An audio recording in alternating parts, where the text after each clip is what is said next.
नाजरीन अस्सलाम वालेकुम। आज हम आपको बताएंगे कि 1918 से 1920 तक फैलने वाले स्पेनिश फ्लू जिसमें 5 करोड़ लोग हलाक हुए और जिससे दुनिया में बदतरीन माशी बदहाली आई, उसके बाद दुनिया और ख़ास तौर पर अमेरिका कैसे उस माशी बदहाली से निकले और ये जो वज़ीर आज़म ने तामीराती सनत के लिए एक रिलीफ पैकेज का ऐलान किया है, ये रिलीफ पैकेज पाकिस्तान की मईशत के लिए कैसे एक गेम चेंजर साबित हो सकता है। अगर आप इस खबर की तफसील जानना चाहते हैं और आने वाले दिनों में भी अहम मामलात से आगाह रहना चाहते हैं तो हमारे चैनल को सब्सक्राइब कीजिए। और अब बात करते हैं आज के मौजू पर। नाजरीन, ये जो 1918 से 1920 तक वबा फैली थी जिसे स्पेनिश फ्लू का नाम दिया गया, इस वबा से 50 करोड़ लोग मुतासिर हुए थे और उस वक्त दुनिया की कुल आबादी 2 अरब थी। यानी दुनिया की कुल आबादी का 25% हिस्सा इस वायरस से मुतासिर हुआ था और इन 50 करोड़ लोगों में से 5 करोड़ लोग हलाक हो गए थे। और आपको ये भी बताएं कि वो जो वबा थी उससे बर्र सगीर भी बहुत बुरी तरह मुतासिर हुआ था और बर्र सगीर का वो हिस्सा जो इस वक्त पाकिस्तान, भारत और बांग्लादेश पर मुश्तमिल है, यहां भी बहुत बड़े पैमाने पर हलाकतें हुई थीं और एक अंदाजे के मुताबिक कोई 1 करोड़ 20 लाख से लेकर 1 करोड़ 70 लाख तक लोग बर्र सगीर में इस वबा से हलाक हुए थे। और ये जो वबा थी, इसका जो हलाकतों का ट्रेंड था वो कोरोना वायरस के हलाकतों के ट्रेंड से थोड़ा मुख्तलिफ था। मिसाल के तौर पर अमेरिका में जो बड़े पैमाने पर हलाकतें हुईं, वहाँ उन हलाकतों में 99% हलाकतें जो थीं वो 65 साल से कम उम्र के लोगों में हुई और 50% हलाकतें 20 साल से 40 साल के लोगों के दरमियान में हुई। जबकि कोरोना वायरस के बारे में ये कहा जा रहा है कि इससे ज़्यादा हलाकतें जो हैं वो 60 साल या 70 साल से ज़ायद उम्र के लोगों में हो रही हैं। अब स्पेनिश फ्लू से नौजवान क्यों ज़्यादा अफेक्ट हुए और बूढ़े क्यों कम अफेक्ट हुए, इसकी मुख्तलिफ तिब्बी वजूहात बयान की गई हैं, जिसकी एक वजह यह भी बताई गई है कि स्पेनिश फ्लू से कोई 30 साल पहले एक रशियन फ्लू आया था और उस रशियन फ्लू से भी बहुत बड़े पैमाने पर लोग मुतासिर हुए थे। तो उस वक्त जो लोग उससे मुतासिर हुए और मुतासिर होने के बाद सेहतयाब हो गए और 1918 से लेकर 1920 तक वो लोग अगर जो जिंदा थे और उनकी उम्रें उस वक्त 60-70 साल तक पहुंच चुकी थी, तो तिब्बी जो तहकीक है उसके मुताबिक वो लोग उस वायरस से यानी रशियन वायरस से उनकी इम्यूनिटी सिस्टम, उनका जो इम्यूनिटी का निज़ाम है वो मजबूत हो गया था, जिसकी वजह से वो स्पेनिश फ्लू जो है उस स्पेनिश फ्लू ने उन बूढ़े लोगों को मुतासिर नहीं किया जो कि 19 उससे 30 साल पहले रशियन फ्लू से मुतासिर होने के बाद सर्वाइव कर गए थे। बहरहाल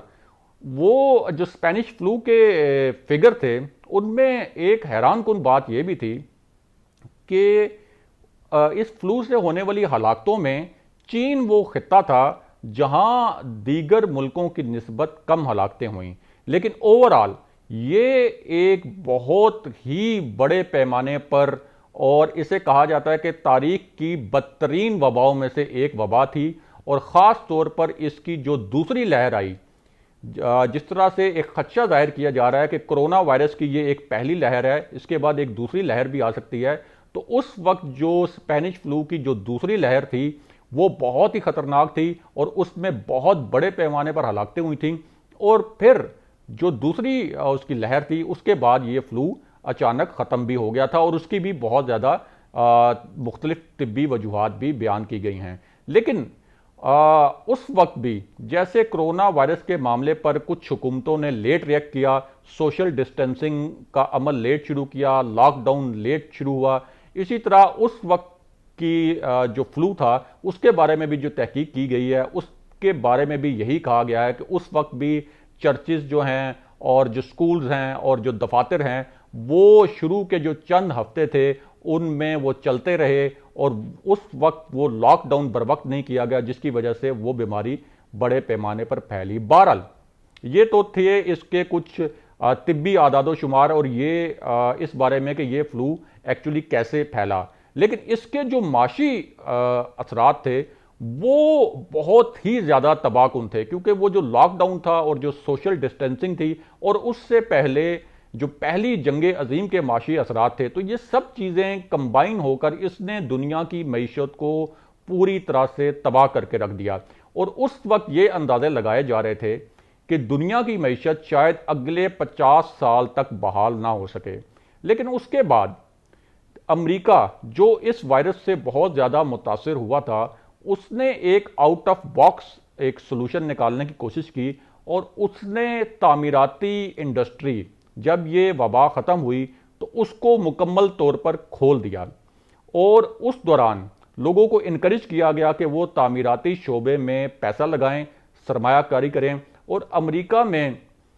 बड़े बड़े पुल, बड़ी बड़ी इमारतें और बड़े बड़े कसीर मंजिला प्लाजे और बड़ी बड़ी सड़कें, शाहराहें बनना शुरू हुई और देखते ही देखते बहुत कम अरसे में अमेरिका उस बदहाली से निकल गया। और फिर जो दुनिया की दीगर जो रियासतें हैं और जो दुनिया के दीगर ममालिक हैं, उन्होंने भी अमेरिका के इसी मॉडल को फॉलो किया। ये जो तामीराती शोबे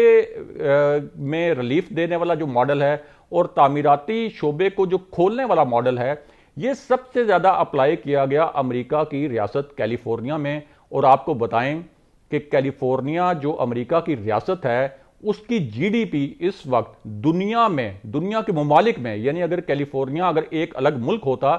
तो वो उसकी जो जीडीपी है और उसकी जो इकॉनमी है, दुनिया की 5वीं सबसे बड़ी जीडीपी है। तो इससे आप अंदाज़ा लगा सकते हैं कि तामीराती सनत जो है वो किसी मईशत के लिए कितनी अहमियत की हामिल होती है। अब कोरोना वायरस से भी दुनिया की जो मईशतें हैं वो बर्बाद हो रही हैं और दुनिया के बड़े बड़े ममालिक की जो माशी हालत है वो पतली हो रही है। तो इस वक्त पाकिस्तान जैसा मुल्क, जिसकी माशी हालत पहले ही कोई अच्छी नहीं थी और 70 सालों से कभी भी अच्छी नहीं रही,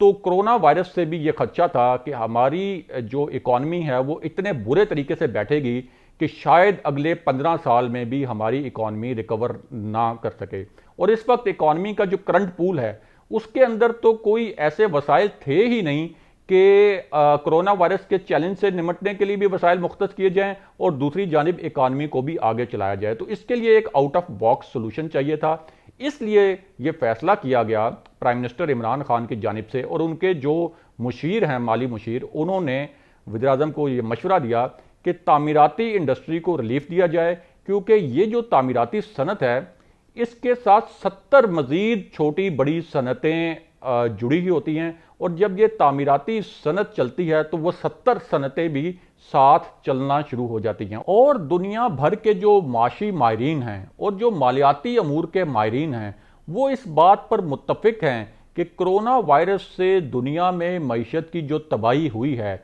इस बदहाली से निकलने का मौसर तरीन तरीका यही है कि जो तामीराती सनत है उसमें सरमायाकारी की जाए, क्योंकि तामीराती सनत ना सिर्फ अपना पहिया चलाएगी बल्कि इसके साथ जो 70 मजीद सनतें छोटी बड़ी जुड़ी हैं उनका पहिया भी चलेगा, बड़े पैमाने पर सरमायाकारी भी होगी और बहुत बड़े पैमाने पर लोगों को रोजगार भी मिलेगा। तो ये जो पाकिस्तान ने एक आउट ऑफ बॉक्स सोल्यूशन ढूंढने की कोशिश की है और ये जो हम कैलिफोर्निया वाला मॉडल अपनाने की कोशिश कर रहे हैं, अगर ये मॉडल ठीक तरह से एग्जीक्यूट हो गया और इस पर मौसर अमल दरामद हो गया तो ये एक तरह से हमारे लिए ब्लेसिंग इन डिस्गाइज भी हो सकता है। और ये जो हमारी इकॉनमी 70 साल से नहीं चल पा रही, हो सकता है कि ये जो इकदाम लिया गया है तामीराती सनत को एक रिलीफ पैकेज देकर सरमायाकारी को अट्रैक्ट करने का, इससे हमारी इकॉनमी के ऊपर बहुत ही मस्बत असरात मुरतब हो सकते हैं और हमारी इकॉनमी को बहुत ज़्यादा बूम भी मिल सकता है। अब कुछ जमातें जो हैं वो इस इकदाम पर और इस पैकेज पर तनकीद भी कर रही हैं, लेकिन इस वक्त पाकिस्तान के पास इसके सिवा कोई ऑप्शन नहीं था कि या तो रवायती तरीके इस्तेमाल किए जाते और जितने बुरे तरीके से गरीब ममालिक की और तरक्की पजीर ममालिक की मईशतें मुतासिर हो रही हैं और अभी मज़ीद मुतासिर होनी हैं, उस पूरी सूरत हाल में माशी माहिरीन का कहना है कि एक आउट ऑफ बॉक्स सोल्यूशन की ज़रूरत थी। और इस वक्त जो अवेलेबल ऑप्शंस हैं उनमें आउट ऑफ बॉक्स सोल्यूशंस में सबसे बेहतर ऑप्शन यही था कि तामीराती सनत को रिलीफ दिया जाए, ताकि तामीराती सनत के अंदर एक एक्टिविटी शुरू हो और उससे सरमायाकारी भी बढ़े और लोगों को रोज़गार भी मिले। नाज़रीन, आज के प्रोग्राम में हमने आपके साथ जो खबर शेयर की, आज हमने आपके सामने जो तज्ज़िया पेश किया, इसके मुतालिक कमेंट कीजिए, इसके मुतालिक फीडबैक दीजिए। और अगर आप आने वाले दिनों में भी अहम मामला से आगाह रहना चाहते हैं तो हमारे चैनल को सब्सक्राइब कीजिए। अगले प्रोग्राम में कुछ मज़ीद और अहम खबरों के साथ हाजिर होंगे। तब तक के लिए खुदा हाफिज़।